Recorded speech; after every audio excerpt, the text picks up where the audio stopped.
Hello, welcome to Spread Book Joy. Today I'm doing the name game book tag.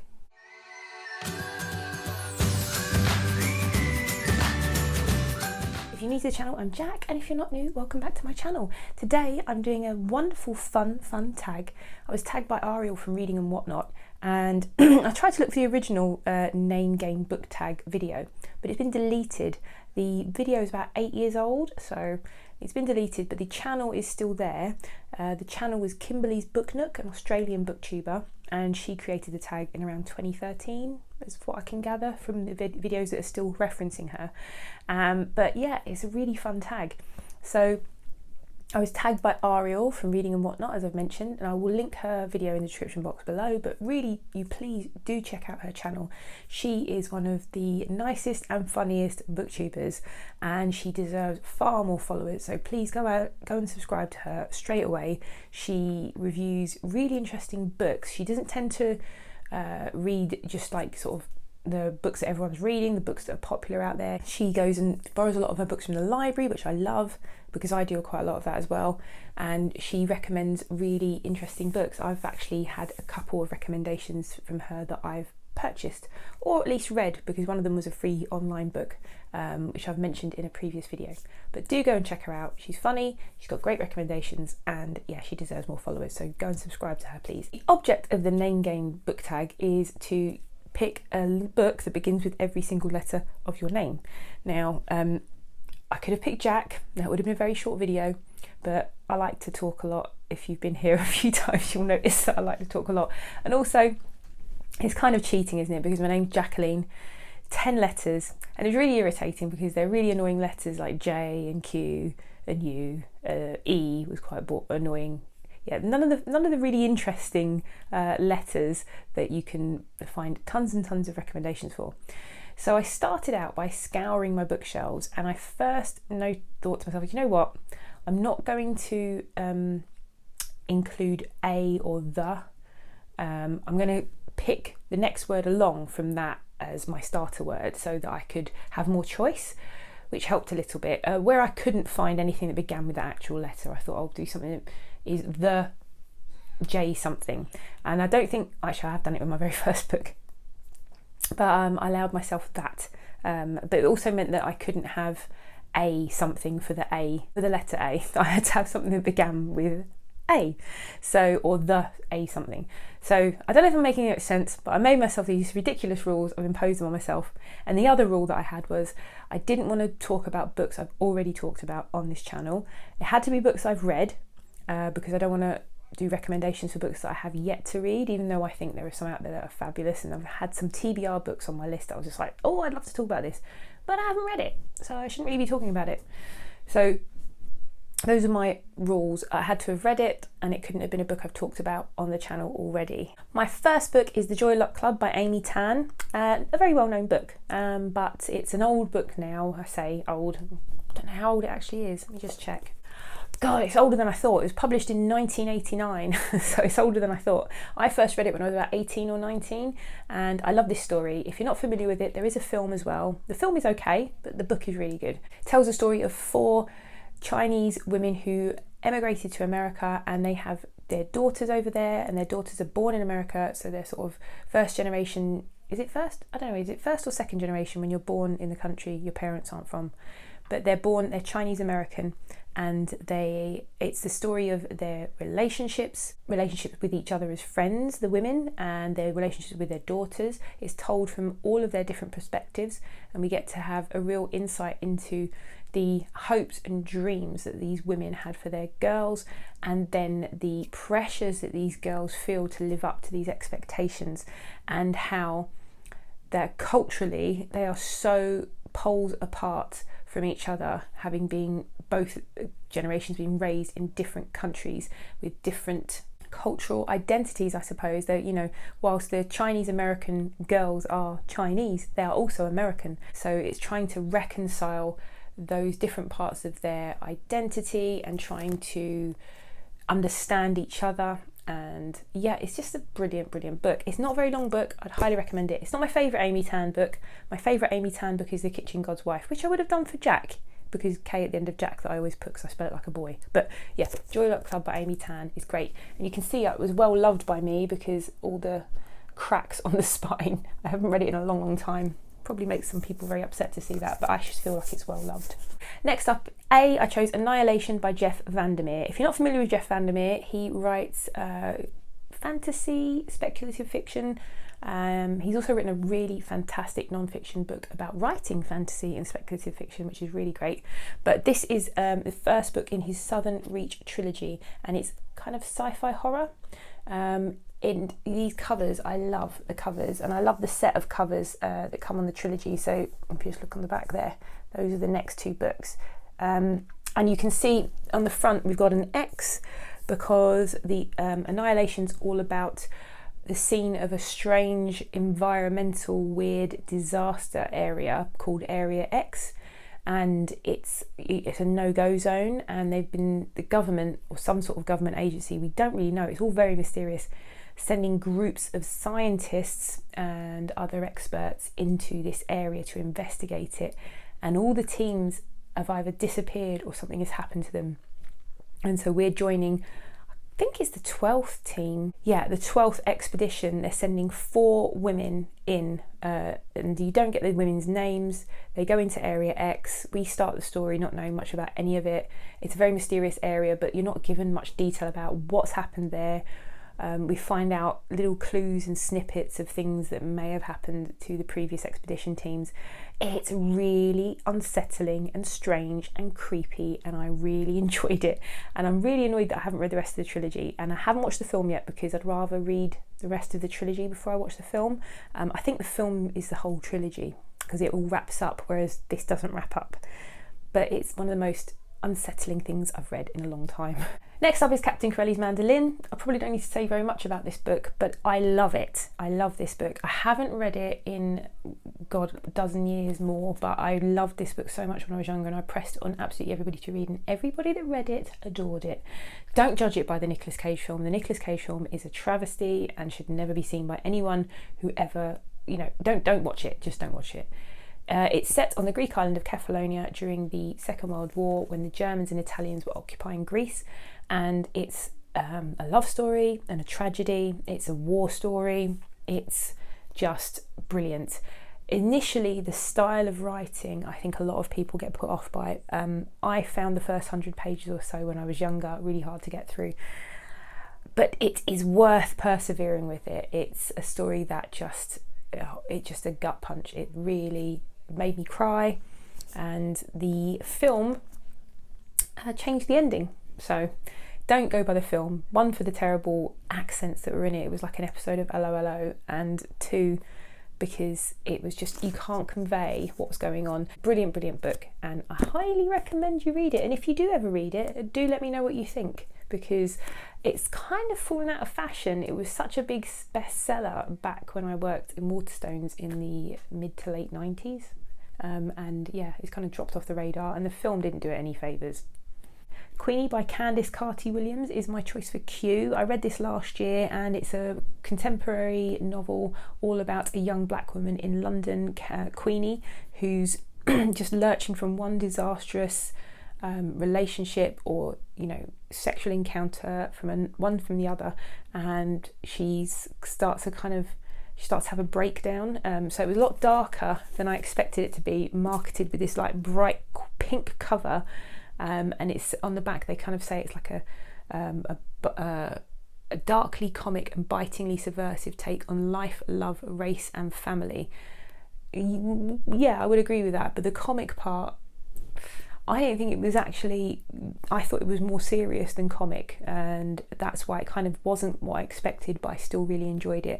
I thought it dealt with the stigma attached to mental health among the Afro-Caribbean community in London, in the UK rather. I felt it really expressed that very well. So Queenie starts to have a breakdown, but her family, whilst they're supportive of her, but they don't want to recognise that she's depressed, that she has mental health issues.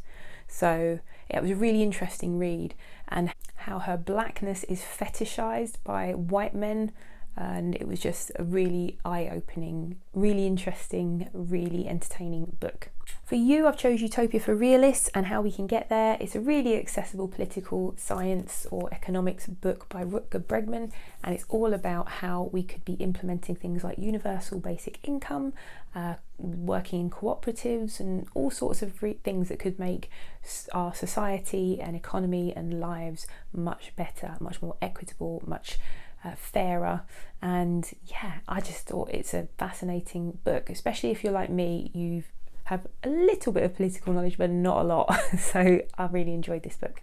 For E, I've chosen Eleanor Oliphant is Completely Fine. I love this book. I've got it in paperback, I've got it on Kindle, I've got it on audiobook. It's a great audiobook, by the way, if you like audiobooks. It's told in first person. So yeah, Eleanor Oliphant is one of the most complex and detailed accounts of a character who is lonely.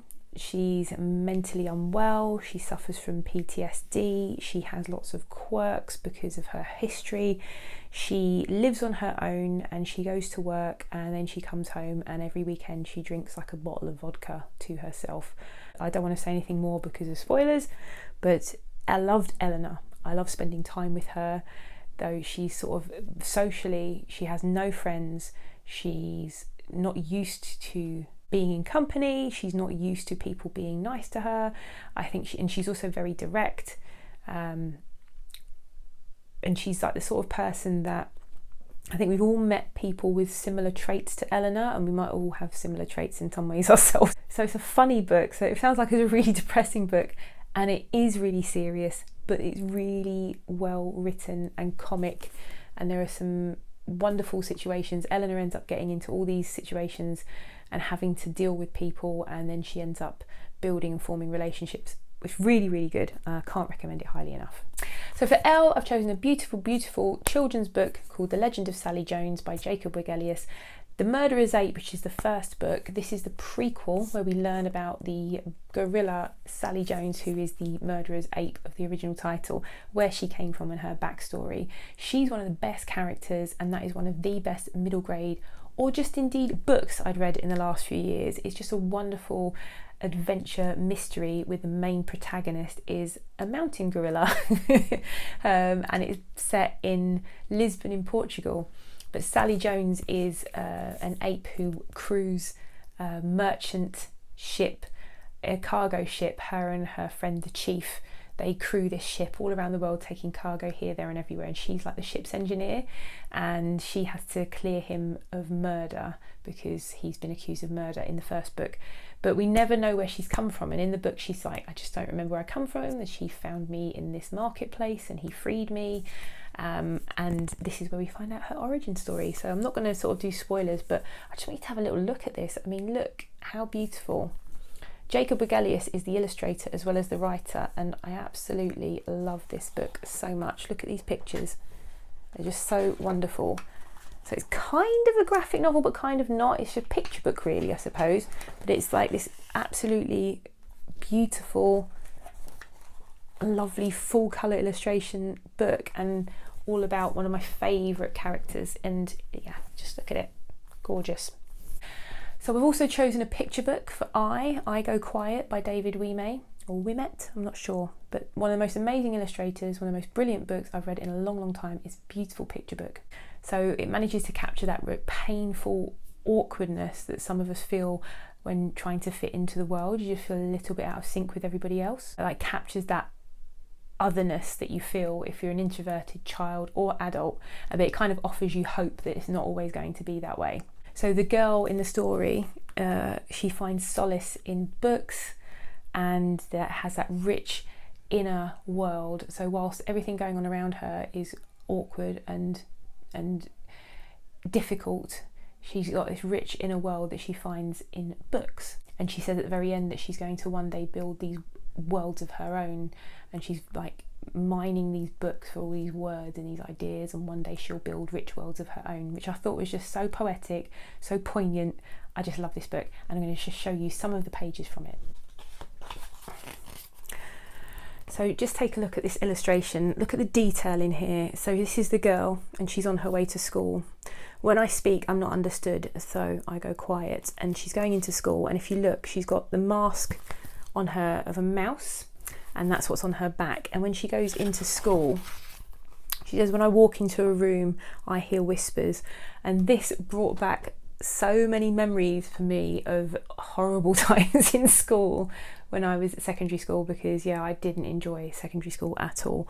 And she's got the mouse mask on her back, and they're all wearing cat masks, which is just like so telling, isn't it? But these illustrations are just very striking. There's so much detail in them. They're just beautiful. They're very eerie, actually. They're quite eerie. So there's an exploration of her feeling lonely and all her loneliness, but then as we get to the end, we talk about she likes to read. So from time to time, I imagine where I'd like to be. Some days I shed my black velvet cape and I saw like a shiny raven. But check this out. Sometimes when I go quiet, I read. I mean, look at this. Isn't that beautiful? I love some prints of the illustrations in this book. I must have to go and get myself some. When I read, I know there are languages that I will speak. And when I read, I know there is a world beneath my branches. So I love that image of her in the tree. For N, I've chosen Neither Here Nor There by Bill Bryson. Bill Bryson probably doesn't need any introduction, but I am a huge Bill Bryson fan. I love his work, and Neither Here Nor There is one of his older books, all about his travels in Europe. And so it's a Europe that's not really there anymore, because he goes to the former Yugoslavia, and I think he's in, Bulgaria before communism ended there and things like that. So it's a very different type of Europe. It's Europe in the 80s, late 80s, early 90s, I think. But he also talks about his trip to Europe when he was young in the 70s. And he's just hilarious. I love Bill Bryson. Neither Here Nor There will have you laughing out loud. If you've never read Bill Bryson, Neither Here Nor There is great. You can also get it on audiobook, and I'd highly recommend the audiobook, but not if it's read by Bill Bryson, because he doesn't read his books very well. But there's a guy called William Roberts, and he reads them brilliantly. Very funny, very comic. My last book for E is Everyday Sexism by Laura Bates, which was the Everyday Sexism project. She started that in around 2013 on Twitter to encourage women to report day-to-day incidences of sexual harassment and sexism that they were encountering, just day-to-day things, because you only ever read about extreme cases of sexual assault and sexism. You never really read about the day-to-day constant sexism and sexual harassment that women experience, from catcalling to groping to being made feel uncomfortable by male colleagues, all sorts of things. So she started this out in Twitter because she was just fed up of it herself, and it just sparked a whole raft of tweets where women just talked about the day-to-day harassment they felt from a very young age, walking down the street, being, catcalled, being harassed, being, physically as well as verbally abused by men, and it's just being ignored and accepted, because as if street harassment and catcalling are acceptable. So she had decided to put it out there on Twitter, and this book was the result of all of the research that she did after getting inundated with women responding to her Everyday Sexism hashtag. I haven't read it since the Me Too movement started, so I don't know how it would read. It's not that old. It's only about 5 or 6, maybe 7 years old, this book. It's really accessible, really interesting look at the day-to-day lives of women and how they are harassed and her response to it. And she's also done a lot of research within it. Haven't read it in a long time, but it's a really good read. So it's time for me to tag people, and I am going to tag Marilyn Maya Mendoza from the Baby Boomer Booktuber. She's brilliant. Do check out her channel. The way she starts her videos sometimes are extremely entertaining. So check out Marilyn, she's really wonderful. And I'm also going to tag someone who I'm recently been following and who follows me, and that is Emily from Novelle Novels. So Emily and Marilyn, hopefully you'll enjoy doing this tag. But anyone who fancies doing it, because it is a fun tag, putting it out there, just do it. If you've got a short name, it'll be a short video, not as long as my name, 10 letters. Oh my goodness. So if you liked this video, and if you've read any of these books, or if you think you'd like to read any of these books, please put a comment in the comments box below. And if you would like to, please click subscribe, and hopefully I'll see you again here soon. Bye!